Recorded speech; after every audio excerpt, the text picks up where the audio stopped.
Now then, I've tried again to record this numerous times and all kinds of technical issues have hampered me from being able to do that. So I've got a sneaky 10 minutes in between house viewings. Today I'm back up in Darlington viewing houses and going to rugby training tonight to hopefully record a little bit of content. I am doing this in a car park. If you're from Darlo, you might know which car park this is. Accompanied by some nice Darlo background music. One of our favourite tunes there. So yeah, I'm going to just do this as a quick preview pod rather than anything else, and it's not going to be a long one because I've not really got the time or the inclination for waffling on too much. I am super excited about the rugby this weekend. I can't wait. I think we've got four games lined up that are probably the best 4 outcomes we could have had in terms of quarterfinals, I think. The weekend is kicked off on Saturday at 4 o'clock with Wales taking on Argentina. 2 sort of similar teams, coaches with similar backstories, met a few times in the past as well. Warren Gatland and Michael Checker, both of them seem like them types of guys that as a player you want to come out and bat for. Quite motivational, inspirational, all of them other cliche words. I don't think Argentina are going to have enough. They've not really brought anything to the party this World Cup. They do have some players though that can have, you know, a one-off unbelievable performance in them. And along with Wales are quite comfortable with getting to sort of the knockout stages of World Cups, but then going home as soon as they are in those knockout stages. So we shall see how that goes. I actually think Wales will win. I think they'll win quite handily. Between maybe 13 and 17 points, I am going to say that they'll beat Argentina by at a canter, and then that'll be the end of Argentina's World Cup. I also think it'll be the end of Wales's World Cup though, because there's no chance they're beating any of the other potential semi-finalists. Apart from, I think they play the winner of Wales Fiji, don't they? So we shall see. So that game's the 4 o'clock kickoff on Saturday. I know a lot of the local rugby teams have moved their kickoffs so that it ties in with the World Cup. I'll be going to the Mowden game again, and I know that the game at the arena kicks off at 2:15 to make sure we all get a chance to watch the internationals as well, which is cool. And then Saturday night, the big un. Well, there's 2 big uns this weekend, and this is the first of the big uns. Ireland against New Zealand. I know all the fingers are pointing towards a big Irish victory, and I can understand why. And obviously New Zealand have already been beaten once at this World Cup. They got beaten by France in the first game. I actually think that New Zealand are going to turn Ireland over. I do like all the scenes of the Irish fans singing Zombie and all of that.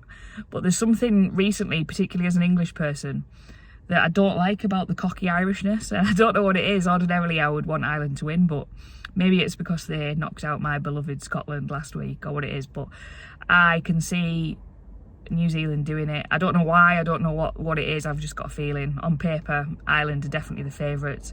Probably the better 15 on the pitch as well. I know James Ryan's injured, so that might cause them some problems, but I can't really see past New Zealand beating Ireland. Tempted to have a sneaky bet on it as a 4-fold accumulator, but we won't promote such things on YouTube, etc. But yeah, I think New Zealand by only a few, and I think it could be another close one, as in 3-5 points in it, if that. But we shall see. New Zealand for me for that one. And then Sunday, England fans, are we ready for this? We have got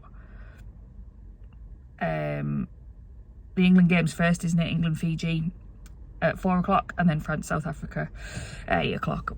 Madness. France South Africa I am really looking forward to. I really want France to win. I want France to win almost as much as I want England to win. I don't really know what's going on with England at the moment. It feels like 2 steps forward and then 3 steps back and then a couple of steps sideways and then God knows what else. But yeah, they're a very difficult team to love at this moment in time. There's a few individual players in there that I do really love, and I'd love to see win a World Cup. But it's all eyes on France, South Africa on the Sunday for me. I think England will beat Fiji. I think we'll beat them by actually quite a handy score, and I think that if the team that's been leaked already is, you know, the actual team that plays on Sunday, I think we are in for a bit of a treat. I think getting to see Marcus Smith start Farrell on his own at 10 without having to worry about having Ford inside of him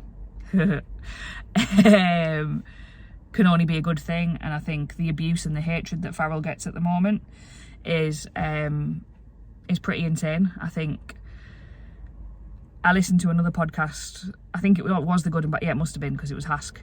He said the dog's abuse that Farrell gets is madness.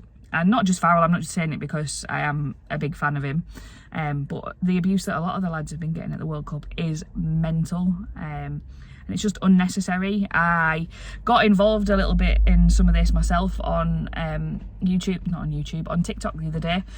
One of my mates, I'm not going to mention who, but she's a pundit on the TV for the Rugby League, and she gets absolute dog's abuse every time she's been on. She did obviously the Super League show at the weekend, and she's you know, just a young lass, I mean, not that that's got anything to do with it, who's enjoying her life commentating on the rugby. She's, you know, she's there, she's paid to do it. There's people that really respect her for doing what she's doing, and she logs into Twitter afterwards just to say how grateful she is for you know, getting to do that.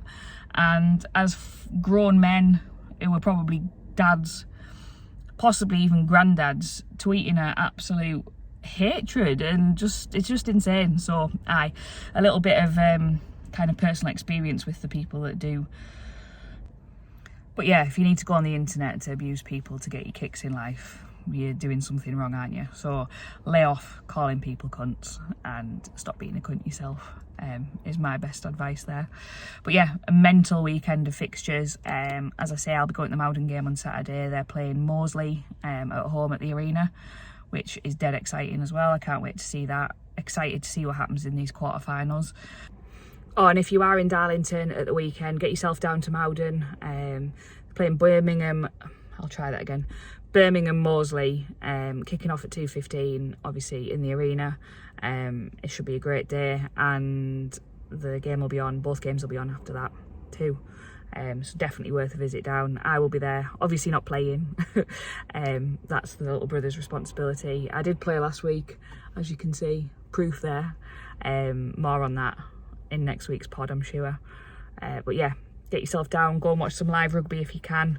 It's definitely worth a watch. And get yourself on www.beercandlesdarlo.co.uk, buy yourself a beer candle, get your orders in ready for Christmas, because we're already busy. And we're only set to get busier. So yeah, thank you for persevering with this episode. We have recorded it in a car park in Darlington, looking very suspicious. So yeah, like, share, subscribe. Love you all. Bye.